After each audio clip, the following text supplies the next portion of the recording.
Hey, welcome to Pastor's Podcast Season 8. Great to have you with us. Becky, what is this podcast? Describe it real quick. Oh, it's your favorite podcast. No, okay. Well, it is my favorite child of all the podcasts. That's true. It's a podcast. You feel abandoned because we were doing the other podcast, and I just kind of decided to do this podcast. And you did. you need to let it go, forgive, move on. It's true. It is a podcast for pastors, by pastors. You're reading the script right now, aren't you? Yeah, Looking at it right there. Look at that. Hey, listen, a lot of people ask what we're doing with Pastor's Conference, what we're doing with Pastor's Podcast. This is the same answer I'm going to give every podcast, just in case you haven't listened to all of them. My heart at the core really is burning to see revival in the earth. I just am convinced that the local church is the vehicle through which it comes.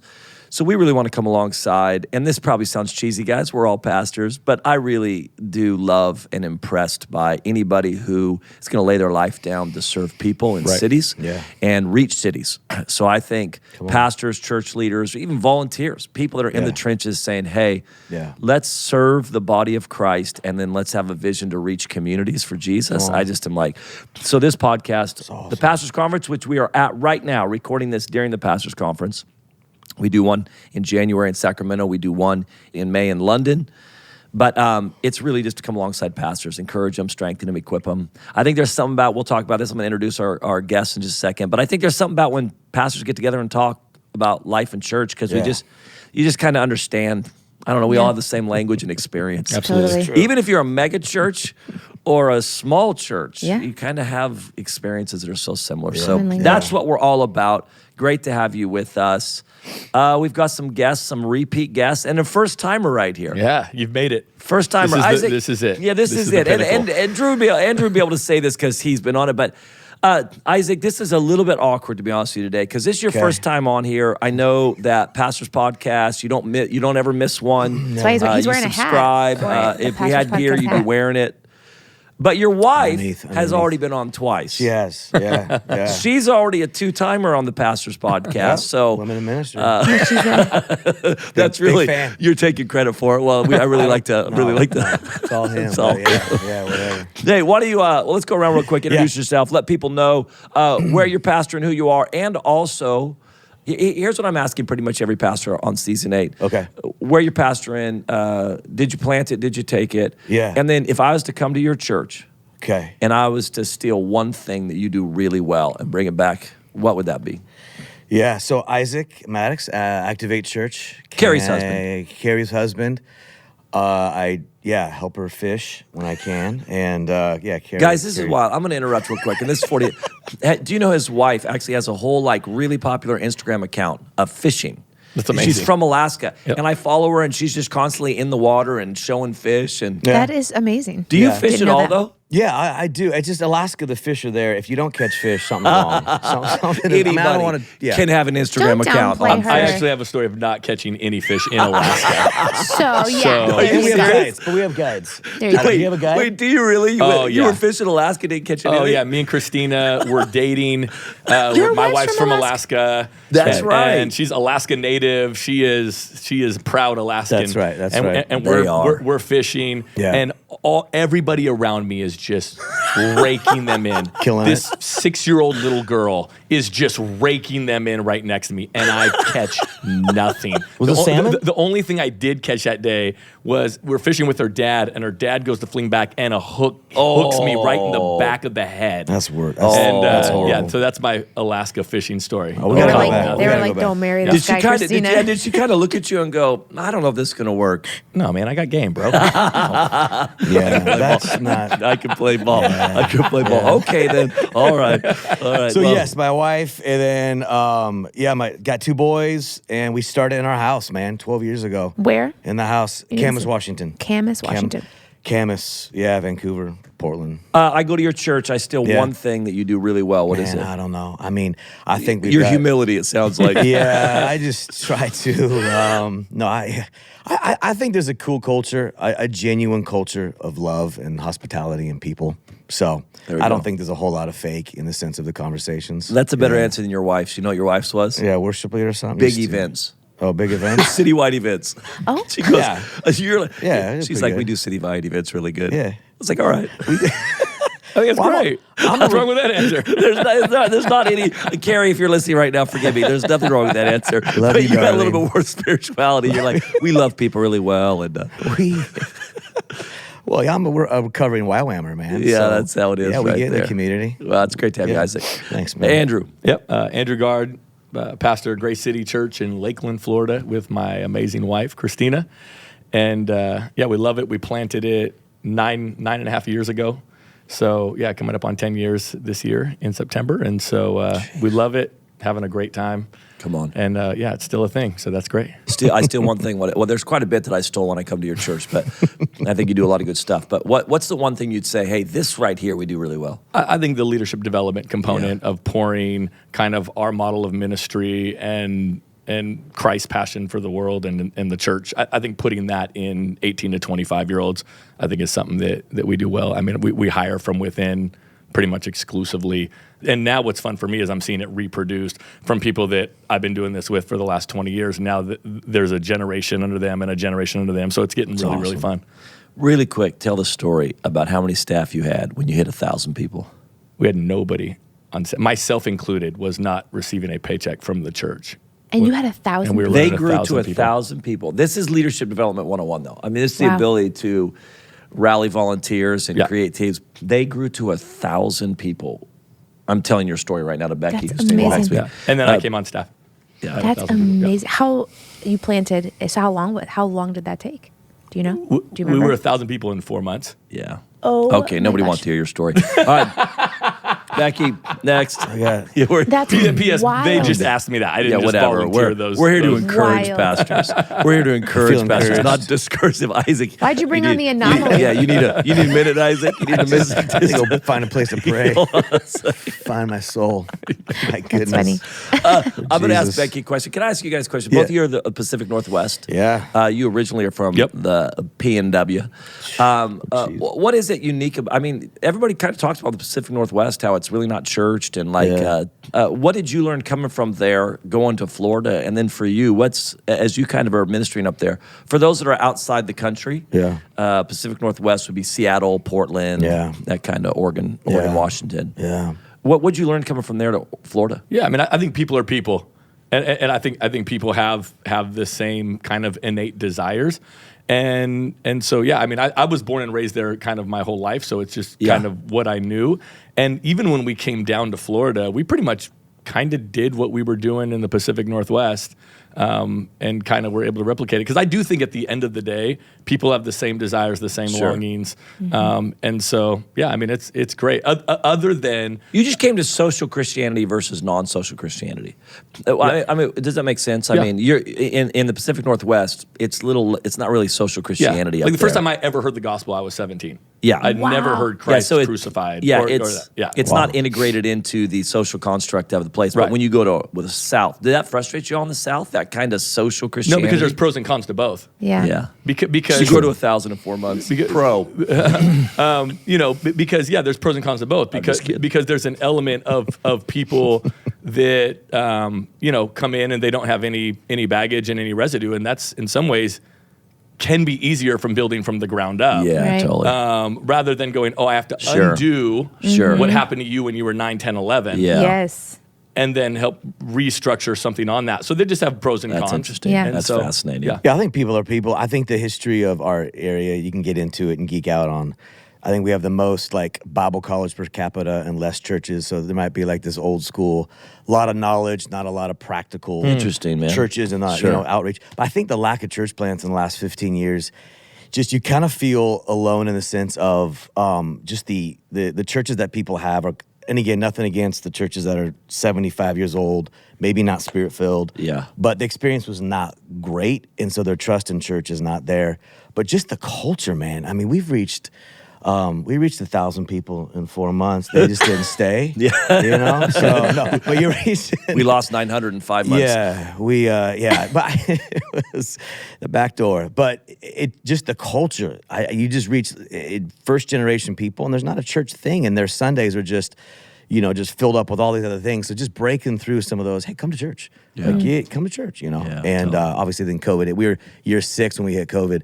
So then it was like, sweet. Yeah, totally. Just like a replant thing. yeah. But yeah. Now, guys, listen, just to give you some insight into Becky, this would be just the beginning. Before we even get into the topic, I'm already enjoying our conversation. Becky would have already fast-forwarded through this on the podcast. Okay. She skips through all banter and go straight to the meat. So 100%. she would have missed this Ain't got time for that. delightful conversation. Becky, introduce yourself. Becky Johnson. I am now the lead pastor of Jesus Culture Sacramento. Thank you for that applause. Thank you. I appreciate it. I just I appreciate was you. the youth pastor for 8 years, executive pastor for 3, and it's in Sacramento, California. They know this. They do know this. All right, Becky, real Folsom. quick. Yes. So It is in Folsom. Yeah. It is in a suburb of Sacramento. Do you know what's funny? Thank you. Andrew mentions the fact that they're like, you're in Folsom, you're not in Sacramento. First of all, we're in Sacramento County, so let me just put that out there real quick. We're the last But- town. but Like We're how the close? last In fact, city. I think the audience wants to know how close do No. I have to be to a Yes, city? Yes. No. to be able- Do you know what I did? Somebody blew me up on 48 Twitter on minutes. this. This is a true story. Somebody blew me up on Twitter about you're not even in Sacramento. Oh, goodness. And I sent them on Twitter. I responded with a list of every major league team that like, you know, the Los Angeles Angels or whatever else. Yeah, And, yeah, like yeah. it's not even just them. It's the Dallas Cowboys. Yeah, It's yeah. whatever else. Every true. team that's actually not in the city, they Yeah. say. Yeah, And yeah. So that was my. Do you feel That justified? was your defense. I don't feel justified, but I like Becky, that. real quick. Yeah. We have a structure. You just recently got promoted into lead pastor, which is just recognizing the spiritual spot that you've already been in and Yeah. helping lead the congregation and bringing vision and teaching. I'm still around as senior pastor, all that type of stuff. So you're coming in. But how's the journey of, because I know that you've really actually wrestled through some of this stuff around women and things like that. Have wrestled wrestling. Yes, no, you're not wrestling anymore. But and you've gotten some pushback. I mean, Yeah. most of our church, if they're still here, are probably, you know, with Right. us. But Yes, absolutely. Yeah. It's obvious, over the last 10 years of our church that what we believe in women, and we have we have women empowered at all the levels. Yes, we have empowered women since the beginning. It hasn't Awesome. been a shift. It's been Come since on. the beginning. Yeah. They've held all different titles. There's not like, well, women are directors and coordinators, but they do the pastoral work. Yeah. We've had women pastors. We could have a whole podcast on that Oh my right gosh, I there. have on, let's so many dance. women. Like right now, so many women that I am walking with that are in churches that they're doing pastoral work, but they're called directors, coordinators. Sure. Yeah. And, they're wrestling over that. Should I stay? Should I leave because of that? Yeah. I didn't know any of that. I didn't grow up in a church context. And so I was, I grew up thinking women could do whatever. I didn't hit Yeah. like a glass ceiling until I crazy got in talk. the church. When I got in the church, I was like, I remember, however old I was, 19, going, Yeah. hearing for the first time, like, oh, yeah, you couldn't do that as a woman in the church. And I was like, wait, what? So Yeah. that was fun. Yeah. It's been really good. Our church has been so supportive. Again, they've been anybody that would disagree with the position Yeah, I'm holding probably. has been weeded out. Except Probably early on. Yeah. I will say this, awesome. and guys, this isn't even the topic of the podcast, but it is fascinating to me in the church how much stuff we make up just to somehow fit into. In other words, director's not even in the Bible, nor is Director. pastor the way that we use it. Right. I just want to tell Or people, like guys- youth pastor. Yes, I'm Yeah. like, guys, there's no Right. executive Yeah. pastor, there's no Lead senior pastor, pastor, senior pastor, yeah. and even the actual fivefold office of pastor is not necessarily what the pastor is doing and all this type of stuff. So I'm just like, guys, we're just literally making up titles. You're director, so therefore that fits biblically into the Right. narrative. And I'm like, Yeah. director's not even in the Bible. Right. Like, Yeah. this Yeah. stuff, it actually drives me crazy. That stuff drives me crazy. We're just making Absolutely. stuff up. But enough of me Absolutely. irritated with that. Listen, guys, one of the things I want to talk about, and I think that all three of you actually are really phenomenal at this thing. What's the one thing that Jesus culture, if they were going to take one thing from Ooh, our I church, like what that. would you say? Probably my preaching. Oh, I would agree. I would agree. I mean, It's an easy answer. Huh? there are people Yeah. listening who are like, narcissism. Narcissism. Probably all. I don't have Twitter anymore, so they can let me know. X, I don't know. What would it be? X. What would it be? The one thing. I think we do a really good job. Oh, were you answering it? I thought you were pausing. Go ahead. Sorry. I'm interested to hear your No, answer. go. I would say our value for the presence. Yeah. That is what trumps it's the value for the presence. There's like a spiritual one and then a practical one. I think our staff has great culture. Yes. I think there is a great. culture in Yeah. our staff Yeah. where it's like it's not divided. You could take any staff member healthy. from facilities to lead pastor and say, what are our core values? What is our mission and Agreed. mandate? That's awesome. I love that. Yeah. Partly because I make them memorize it. But they're going to know this is why I'm here and this is who we They're are. part of the Great. vision, the mission. Yeah, I and I agree. think that universal across the staff, I heard early on from some leadership podcasts, like, hey, if you took everybody on a staff and said, what's the most important thing to this organization?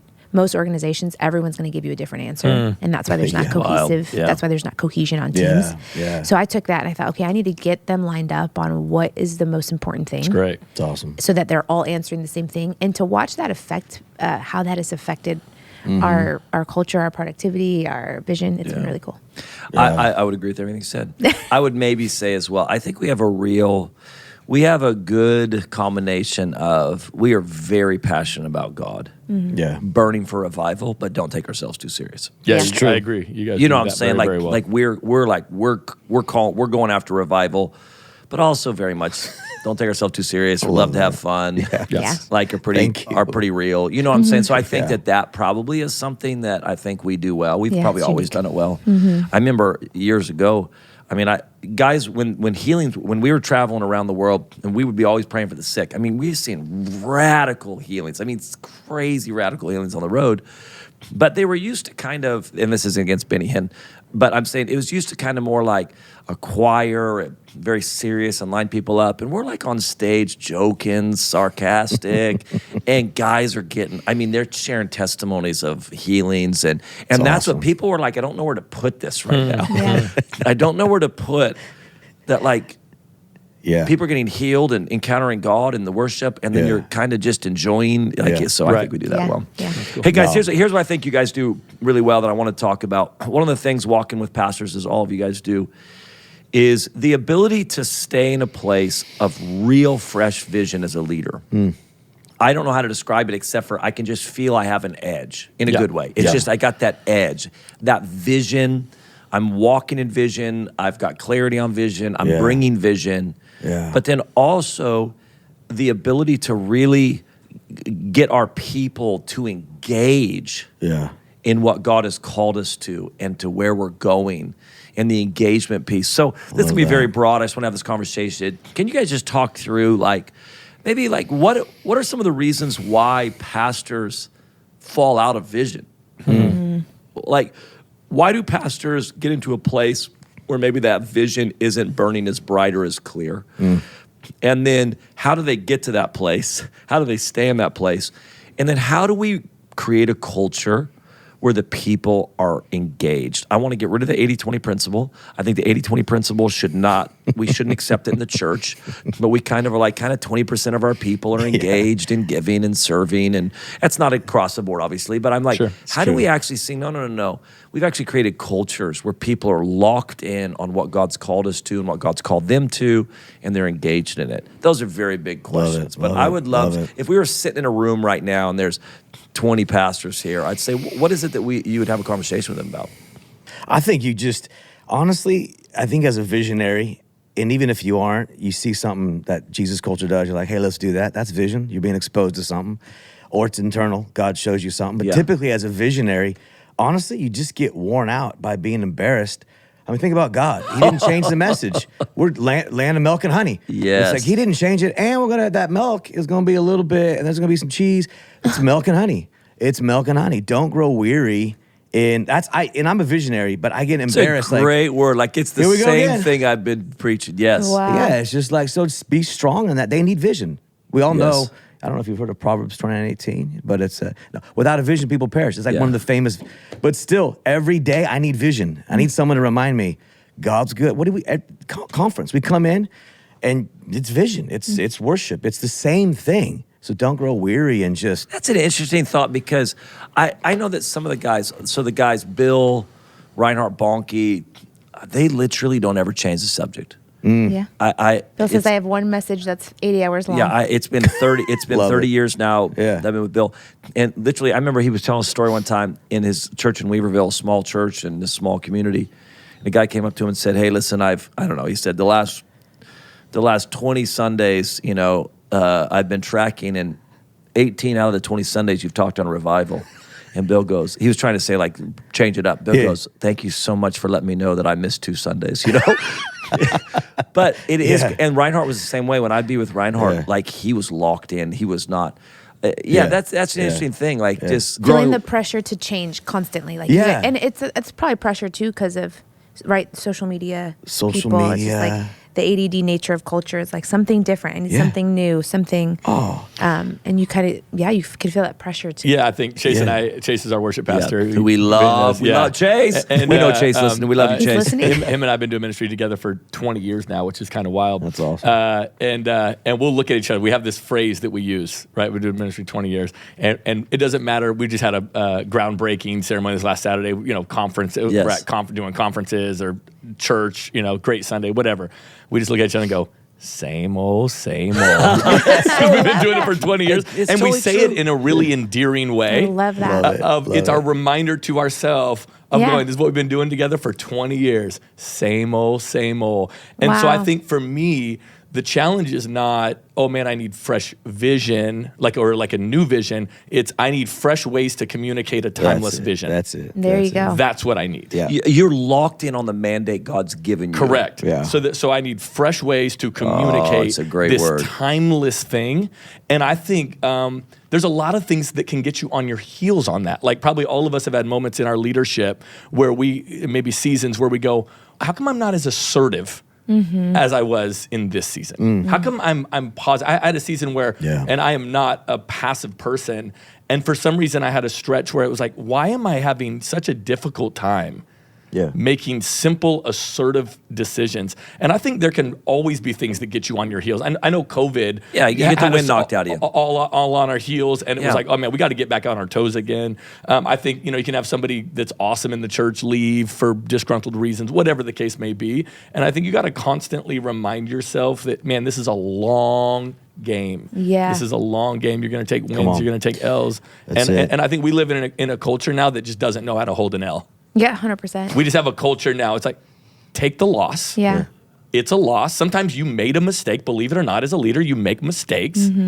You were passive. Yeah. It cost you. Get up, dust yourself off, get back on your toes, and now start communicating timely vision in fresh ways. Do you think in order to stay in a place where you're just staying in the same vision, do you think you have to be confident enough to say that this vision isn't for everybody that comes to our church? 1,000%. I think this is part of the hard part at sometimes. And I don't want to make a point out of this. I just am actually thinking this right now. I don't think you're very effective when you're trying to be a Walmart. And so, but it's hard when people leave because they're like, hey, but at the end of the day, God's giving you a mandate, and maybe that mandate's not for everybody. Right. Yeah. There's people, right? We all experience this, right? For some people, you don't talk about politics enough, and for some people, you talk about it too much. Yeah. And you can be the same person. Yeah. And you can have the extremes. What I've always found you're not focused enough on the poor, or you're not. There's always something that somebody wants you to be more focused on. What I actually find ironic enough is like if I'm kind of ticking everybody off, that's my sweet spot. If I get those two comments, I'm talking about this too much, or I'm not talking about enough, I'm like, perfect. Yeah. I'm in a great spot. Well, Becky and I run into all the time that we would have the concept of apostolic ministry and things like that. So we feel that part of our local church's mandate is to serve the larger body of Christ. Yep. And in particular, to actually serve pastors. Yeah. And so we financially will bless pastors or partner with a building or... We're doing a building right now. Yeah. So shut up. But some people are like, hey, what do we? And we have a deep value for the poor and giving to the poor, but they're like, hey, we need to be doing that more and everything. And I'm like, a part of the mandate we have, right, is to actually point ourselves at strengthening pastors and their families and churches. And that means our resources are going to go to that. That's the mandate that's on this house. And for some people, they may not be able to fully line up with that and want to be able to go to somewhere that's more. And at some level, we have to be okay with that. Yeah, and this is the beauty of, that's the beauty of the diverse callings of the churches, right? Yeah, and why you should know. Absolutely. When I was a youth pastor, I knew, and I tell youth pastors all the time, make it a point to know the 10 surrounding youth groups and what their culture is and what their sweet spot is. So when a kid is failing to thrive in your ministry, you know where to point them. That's awesome. But the youth pastors don't know. Yeah, so we I would aren't know. the only church in the Right. city. So, Exactly. So it was We're like, not the only I'm place like, pastoring because people. of when we meet, it doesn't work with that sports schedule. So rather than going, well, sorry, family, I'd go, hey, such and such youth group meets on a Friday night or love it. Sunday That's nights. awesome. I know we're Wednesday nights, and that's when turn tournaments, whatever, or, hey, my kid is, wow, the worship at your youth is intense. It's serious. I'm like, totally. You know where you can go. And then I call other youth pastors. Hey, I'm sending this kid over. Yep. Yeah. They, so you should know that. We did that That's not great. that long ago. But we had a couple sit down with us and they go, we want to focus more on the local city impact. And I actually called a local pastor. This couple that we were actually very connected to, love dearly, still do. They're awesome. But they came and said, hey, our heart's kind of in this area. And I said, I totally get that. So I said, we're gonna transition over to this other church. And so I said, hey, I called the pastor. I know him really well. He's an amazing guy. I called him and said, hey, you're getting some really incredible people. great. Yep. So meet with them. And they're thriving. Come on. And they're thriving over there. Yeah, They're that's absolutely great. thriving. Yeah. And I Yeah, but what you can't do is change the vision. that's the point right there. Is that Exactly. like, hey, our youth group is like super intense worship, right? It's just what the Lord's done for us. And then you're doing chubby bunnies like the next week. Or something. Yeah, but yeah, totally. But at some level, constantly going like, oh no, these guys want this, so we need to start. It is interesting about like if you're going to stick with the mandate the Lord's given you and continue to bring that, you get on your heels sometimes when you get a little bit insecure or nervous about 100%. whether or not this is going to actually. I think too that creates diluted vision, which is really hard to follow. So if people aren't engaged, it's like, is your vision clear? Is it potent? Is it lean? And are you convinced of it? Yep. If you're like, we're going to go after the city and we have an apostolic call and we're after revival, but it's not going to be too long of worship. Like you're just, because you're trying to please everybody. Yeah. I think your people feel that. Yep. So if there's lack of engagement, I think you got to ask yourself as a leader, am I sold on the vision? Exactly. Yeah, we feel like we have a generational mandate. One generation shall declare his good works to the next. And so what we always encourage our people, we have amazing seasoned people in our church. We have incredible people in their 50s and 60s in our church. And the thing that we're always communicating is, hey, we are a one generation shall declare his good works to the next type of church. So we're always going to ask more seasoned believers to sacrifice preferences to reach a younger generation. And if you can get down with that, you're going to love the loud music and you're going to love the culture. You're going to love the attire. If you can't, if that's not a huge priority to you, then you're going to struggle and be annoyed by those things. Yeah. And that's all good, but this is who we are. And that's why I just love the older people in our church that are willing to make that missional sacrifice to go, I see the big picture. I think too, as a leader, I don't want to dominate this convo, but to be able to articulate that vision, because then you're letting them in rather than this unspoken, well, we're doing it for the next generation. So your seasoned people are like, what's going on? Yes, right. totally. So when you can get up, and say, here's the vision. Yeah. So I think that too. Yeah, because and you're making a big ask. Yeah. Hey, this is not your preference, and also, can you fund it? Because they're not funding it. They're not funding it. That's a big ask. Yeah. And so you have to be very clear on the vision. Yeah. Well, I think you mean my favorite message this conference was, what you get is going to be tested. Yeah. you don't have to say that. Message. You don't have to say that. That's the only reason. I'm inviting you back on right now, I appreciate that, Banning. Because you bring your team. We had a young worship leader literally come and was like, well, I guess it's not going to happen. Guess we're not going to write some singles that go around the world, and it's like, you're 28. Like, what? Well, what happens when you bring your team to Jesus culture? You get encouraged, but you also get discouraged because you guys are awesome. So then your team comes back and goes, so we're not really probably called to do worship anymore. And it's like, that's what I mean by vision. No. What are you talking about? We're going. Like, don't settle. Even though because if you feel called to it in that lane, you're going to get tested. Then the team will start to go, well, I guess we need to pick a new thing. Or to go from the nations to the city, to the town, to maybe we're just called to the neighborhoods. Yeah. It's like, hold on, maybe, but let's not give up on the bigness of maybe what God put in our heart, Yeah. That's so true. I love that. I think as well, we're talking about the ability to articulate vision too. As we're walking with pastors, when I'm sitting with guys, I'm like, there's 5 things, I'm not going to go through all of them, that you kind of need to be able to work out when you plant a church. But who are you is one of them, and where you're going. Who are you and where you're going? But the second one is this: how do you articulate that? Because that's an interesting thing too, where sometimes I think people aren't really doing the work around how do I actually articulate this vision? Yeah. And where's the stories that we're telling, or the phrases that are coming, or whatever else it is. And so I think some guys are like, we don't know who we haven't really done the work to say this is who we are and this is where we're going. But I think the ability to articulate it is a whole nother gift at some level. It's very interesting because I'm like, articulate to me in a way that is actually going to be clear and compelling. Yeah. who are you and where are you going? And I don't know, a lot of churches can't necessarily, they're a little bit more winging it. Yeah. In that area. Probably. And maybe it's just natural. Some Yeah. people may do it naturally. And if you don't do it naturally, you got to do the work around it. Yeah. But even for us, we've had to do real work around how we're articulating Yeah. who we are and where we're going. Yeah. What's that journey been like for you guys as far as like being able to articulate the mandate, that the same old, Yeah. articulate that in a way that actually is clear and compelling? Well, I think there's two sides, right? One is the structures and the system, but this guy's legend. You guys, I mean, and then if you're not finding that, hey, we got the acronym, we got the pipeline, all of that you have to have. I found, this is probably my strength and weakness, is we got to have a love feast. We got to get our people in a room, and there has to be something implanted at a deeper level than just like our church. This is our mission. This is our vision. Because part of the DNA. It's got to get. Boom. Yes. And that's a meal. That's a retreat.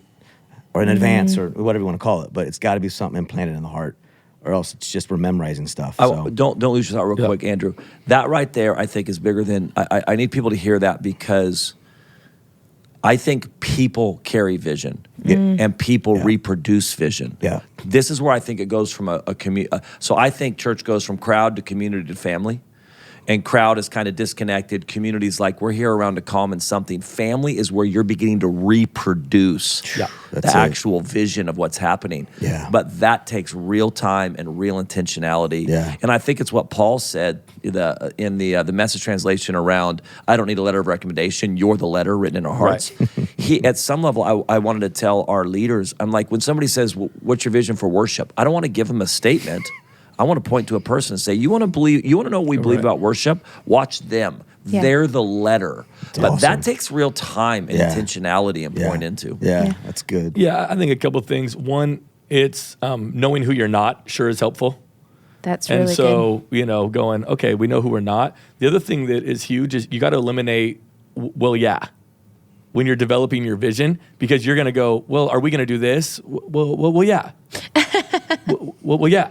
And you feel the pressure. You list your 4 things. This is what we're about. And then someone goes, you're well, take what care about... Of the poor? Well, yeah. That's right. And so you got to eliminate some That's good. and have the confidence to go, man, here's who we are. The other thing that I've really found is, and to what you were just saying, Banning, the more you are it, the easier it is to communicate. I think sometimes people have a hard time communicating it. Because they're not it. Because they're not it. Do you think that's because they're trying to be somebody else? Yes. And I also think that we focus so much on what we wish we were rather than who we actually are. Yep. Oh, come on. And so I'll talk to guys and they'll go, they'll true. plant their church, or they'll go, hey, we're a church that, man, we're going to reach 18 to 25-year-olds. And I'm like, maybe. Yeah, maybe. The audience will tell you. Yeah, the audience will tell you. The people that come will tell you what your church is graced to do. Yeah. And all the lights in the world, or all the particular type of service flow, or all the type of music in the world is not going to change your most natural grace. Which is interesting. And then be really good at that. And then not just be really good at it, enjoy it. Because if you enjoy that, you'll be good at it. I think sometimes people don't enjoy their own grace. Yeah. Yes, and so then it's like, do you think that's because we're defining it all by numbers? Partly, probably. I'm just saying, because some people. Yes and no. I think we're defining it based on what we like. Yeah, totally. Like, man, I wish I was that guy. Because there's other churches that like are smaller than ours, but I'm like, ooh, I like that aesthetic. I wish I was the prayer guy like Corey. You know what I mean? Like, totally. And it's like, but that's not who I am. Yeah. And so I think there's an element of it's just like what we like or what we're attracted to, what aesthetic we find maybe more pleasing. And all of us naturally like an aesthetic sometimes that's just not ours. Totally. It's true. Because we get bored with our own aesthetic. Yeah. I remember Russell Evans telling me, there's the verse about where the Lord said, hey, build the blueprint I showed you on the mountain. And to Moses, and the fact that you got to get up on the mountain and you have to get the blueprint from the Lord. And then you've got to go build that. And I think this is part of it, is that there's not a conviction that we carry. Right. And there's not an authority that we carry, because we're not coming off the mountain with a blueprint that God showed us that we're going to build. We've just been scrolling through everybody else's blueprint going, which one do we want? I think we underestimate how much of this really is God ordained from a dynamic of, and I'm a firm believer, because it's His church, and I'm a firm believer in this. I believe, right, Moses and Jethro, right? there's leaders of tens, hundreds, and thousands. Yes, Totally. yes. And it It's just not is the way it is. And it's not a value system. And it's not a value It's system. not a value system. Not at all. And so Yeah. It's an assignment It's system. an assignment. And so I just think that's like just it. the reality of the nature and the natural order of how God has set up life. Yeah. And so we spend the whole time trying to bucket. And how do we get these churches to 500? It's like, yeah, that's great. Learn strategy, learn all that kind of stuff. But then we just end up with carbon copy churches. And it's kind of Or like, why is like your church has to be this size? Right, like right. maybe you are a leader of Right. 250. and Maybe that's you're, 100%. Yeah. and if you can embrace that, just think of the fruit that would come, the peace you'd live Well, in. at some level, it's an assignment. This is the tension that I live in with that thing. Are you 250 because you just aren't growing your leadership? Right. Yeah. Or are you 250 because that's the grace that God has put on you and that's the assignment God's given you? But I do think. well, how do you define that? How do you define I know that? that's what I'm saying. That's Yeah. I'm That's not the disagreeing with you. tension, yeah. That's the tension on Yeah. when you're working with Right. people. Like Yeah. it's just the grace. You got some constraints in your life that are Yeah. actually you can't seem to keep a team and you're not clear with your vision. Well, I think it's simple. Some people plant, some people water. God makes things grow. Yeah, it's true. So it's. I just think it's simple. If I'm planting, if I'm watering, Yes. then Yeah. it is the Yes. sovereignty of God beyond that. Yeah. Well, and this is true. why I think we say often, like, listen, just get as healthy as you can. Yep. I'm talking about, in your leadership, in Yeah. your get Systems, in get your as whatever. healthy as Yeah. you can, and whatever comes out of you is the church that's supposed to be there. I mean, Right, that's the right, point, right? right. That's good. Not like so. Just are you doing everything you can to be healthy? Yep. Yes, great. Then that's the church you're supposed to have. And I think we need to have an assignment-driven kind of focus in that. We play sports, so this is probably why we think. I think the Lord is a coach who is going, all right, absolutely. here's the role. We have one goal to get across that finish line. Yep. Here's the role you're playing. And you see all these guys that are on football teams that don't like the role, they don't like the whatever else. And then you see the guys that are like, hey, Those are the team that win championships. you want me to block? I'll Yeah. block. If that's my assignment, that's what I'll do. And I think we have to do that too. Like, Lord, what's the assignment you've given us? Mm-hmm. I want to do that assignment. Yeah. I don't want to do somebody else's assignment. No. Totally. Guys, that's a hard thing to be. Yeah. Yeah. But I think when you get there's a conviction of vision. I mean, in communication, in clarity, Yeah. in confidence. Yeah. Yeah. Yeah. I wonder how much we communicate vision, but we're kind of like either forcing something that's not actually from the Lord or Yeah. just super insecure. Yeah. But I think people want to win. I mean, it's like rich people Yeah. telling poor people, more money, more problems. It's Yeah. like, okay, well, whatever. It's like, I'd but at least like a Let me shot. try your problems. yeah, I'll take some of those Let's problems. swap problems. 100-person church. I think they've heard too long that healthy things grow, and so you got to look at the root, because I think if you get the root right, Yes. some Yeah. fruit's going to happen. And ultimately, in all of this, I'm such a big like hound on contentment. Yes. David said, "The lines have fallen for me in pleasant places." Yes. Yeah. At the end of the day, I don't good. care if you pastor, wherever you pastor, and however many people, you got to be able to, in your soul, say, "Man, the lines have fallen for me in pleasant places." Yes. I think Come at the on. end of the day, if you don't wrestle that to the ground, Agreed. you're 100%. always going to be frustrated, because there is no there. No, Right. There's no So spot where you're like, That will satisfy "Now your soul." I'm good. Yeah, 100%. like you said, the fruit is there. It's like, well, then that's the fruit you've been given. Enjoy that Exactly. fruit. Absolutely. You can't go, an apple tree can't produce oranges. Right. It's But like that's just- why I think we have to No. define. So I think we have to define stories as fruit. In other words, we're at our 10-year anniversary, and we're just talking about. We don't, and I don't have a problem with this. Do I have to qualify everything? But Yeah, you do, I actually. know we don't have a problem with We this. don't trust you. But we don't. I said I don't want to celebrate statistics. I want to celebrate stories. Yeah. Get me the stories of lives that have been changed. Yep. And I think even a church of 100, they're just kind of they're discouraged. I said, hey, listen, here's what you need to do. Go find 5 stories in your church. Yeah. 5 stories of like a marriage that was healed. Yep. A teenager that's going, like whatever. And sit down and listen to those 5 stories. And then tell me after that if you're discouraged by what God's doing in your church. Right. Exactly. Yeah. Tell me after you sit down and listen about, and the absolute honor and privilege it was to be a part of this marriage being healed, this person coming to Christ and being discipled, this alcoholic who's been, whatever else, Yeah. just, I think if we could just actually just say, the fruit you're talking about Yeah. is stories. Absolutely. So true. That's it. And there's contentment there. Yeah. Yep. Let me ask this real quick. One of the things that I found, so the ability to stay in vision, at some level, I think getting people engaged is probably the ability to clearly communicate vision. Yeah.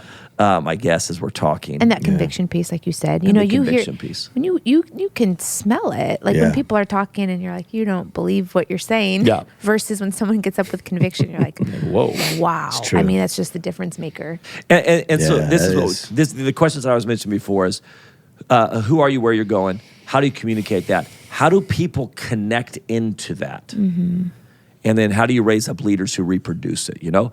So I'm saying, we can't do your job for you, okay? I know, totally. Thank you. But I'm saying these are the things that, like, you got to do the work around it. You just have to do the work for it. Yeah. But one of the things that I've found, and I'd love to hear your thoughts on this, and it kind of happened out of nowhere for me in that I'd never really taken any type of a sabbatical. I'd taken a month off before because I was like fried and I just had to take a month off. But even then it was like a whole bunch of problems were going on during that month.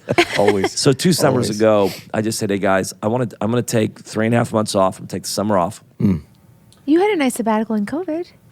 Yeah, the first Yeah, right. the first 4 months. The first 4 months were actually amazing. Just kidding. But Sourdough gardens. giving was up. We thought this was going to be over. I was preaching once a week on a camera. Yeah, right. It was wonderful. But I took 3.5 months off, and for the first 2 months, like there wasn't much spiritual going on. I mean, I love Jesus with all my heart, but I mean, I was just doing stuff at home and building things and doing projects. And about 2 months in, and I legitimately, I mean, my heart was tender to the Lord and all that. But about 2 months in, all of a sudden on the Saturday, the Lord just started speaking to me about some stuff. And he just kind of started downloading some things about this. Yeah. And then for the next month, I just began to process and was chewing on some stuff the Lord was talking about. And I came back into our church. It was interesting what you're saying. It wasn't a new vision. But I came back in with a clarity, a conviction, Yep. and an articulation that we hadn't done yet. Yep. So it was like this clarity, this conviction, and this articulation around what we've always been about. Yep. And I could feel that when I came back, I had space. Right. I mean, I had space to actually like process and think and create and kind of wrestle with the Lord on it. And I wasn't tired. And I came back, and I don't know if, I'm sure you remember, but it felt like. It was a turning point for our church, I think, for sure. So I wonder as well, I'd like to hear your thoughts. I wonder if at some level, people that are called to bring vision with clarity and conviction and articulation, they just aren't actually given space. That just doesn't happen in like, oh, I got 30 minutes, let's figure it out. Yeah. Oh, it's true. What's your experience with that? That's good. That's good. Yeah, I mean, I think for me, He's like, he's like, I'll tell you my experience. I'm taking 3 months off coming up, obviously. Yeah, I mean, I take 4 to 5 weeks off in a row every summer to do just that. Yeah. And the first week or two are just resting, and then the last 3 weeks are studying, leaning in everything you just mentioned. Because I came to the realization when we started, even right when we started the church, was nobody can get that for me. Yeah. Yeah. I have to go get that. Yeah, that's good. Nobody can do that for me. So as much as sometimes you got to get over that hump of feeling bad Yeah. for doing the things, that That you're like, only you oh can man, do. and because you want to do the things that only you can do, but then you also want to help do the things that everybody else can do. 100%. And I think sometimes it's getting over that. Like even something like, man, Pastor Chris Hodges really freed me from this. And he was just like, man, you got to take a day, like a message prep day. Because I was trying to do my message prep in the And midst of a meeting. work week. 30 minutes here, hour there, 2 hours Instead there. of going on Tuesdays, I'm not in the office. Yeah. And I had to get over, like, for the first few weeks, just feeling bad that I wasn't around and available. And it was the biggest game change of my week in the last 5 years. Wow. And Good. so I think, you got to get that space to kind of hear from the Lord. And the more you can do it regularly, I don't want to need a 6-month sabbatical. Yeah. And I'd rather take a month every rhythm. year. Okay, I than didn't take- need it. All right. Okay, it was like I don't even know why you're. Well, that's why I said 6 months. I didn't say 3 Are you months. passively calling me out on the podcast right little now? just- I mean, Dysfunctional. we're just truth tellers. But I don't want to need 6 months. No, you have a in rhythm. 6 years, I'd rather take a month every year. Yeah. Personally, that's just my. To be fair, right after my. Hey, you don't have to third- explain anything. It's fine. I He's think a what you did friend. was great for You're you. I safe actually here. went into that rhythm that you're talking Yeah, about. you did. I had never thought about it. This is I have been in ministry for 30 years. Yeah. I was on 3.5 months. I saw Pete Gregg, who, Pete Gregg's the guy, rhythm guy, and and I said, dude, a month in, I was actually feeling so much better. And Pete goes, I take a month off every summer. Right. And I literally went, why don't I take a month off every summer? I mean, it's just kind of an extended vacation at the end of the day. Right, it's not even a sabbatical. Yeah. But I'm like, why?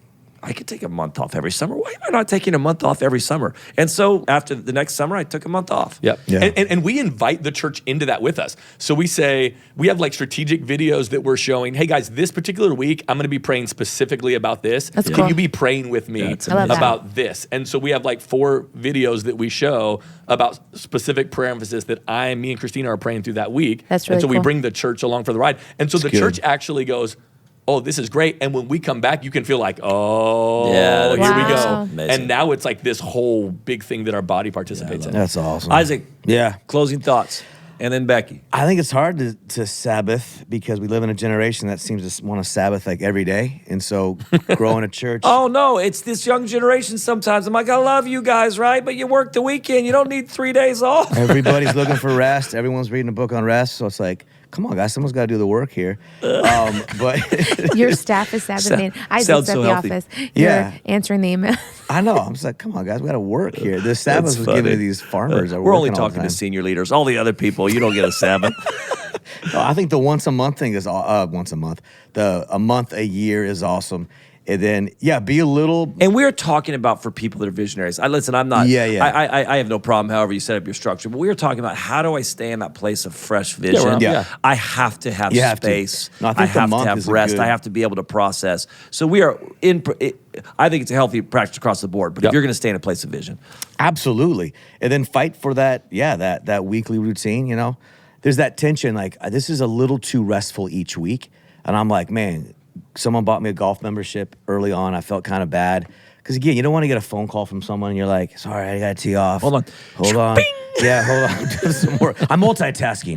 It's like, well, no, I'm golfing. Or, I don't know, as a senior leader, sometimes you feel bad because your life just looks amazing. And then you're constantly trying to justify it. let's give every senior pastor permission not to feel bad. Don't. Yes. Yeah, golf, fish. Get that more in Yes. to that weekly I routine, love it. So, yeah. Becky, we got to wrap up. Last thoughts? I think it's really good.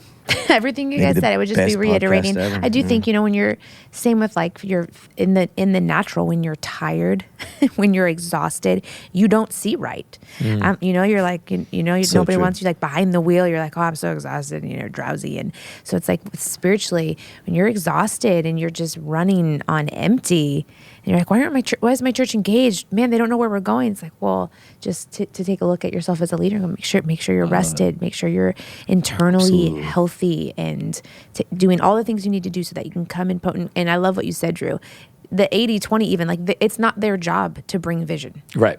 Yep. That's your job. So you do what only you can do. that. Yep. And Phenomenal. you come in with that conviction. All right, and guys, clarity. thanks for joining us. Listen, pastors, church leaders, teams, come hang out with us.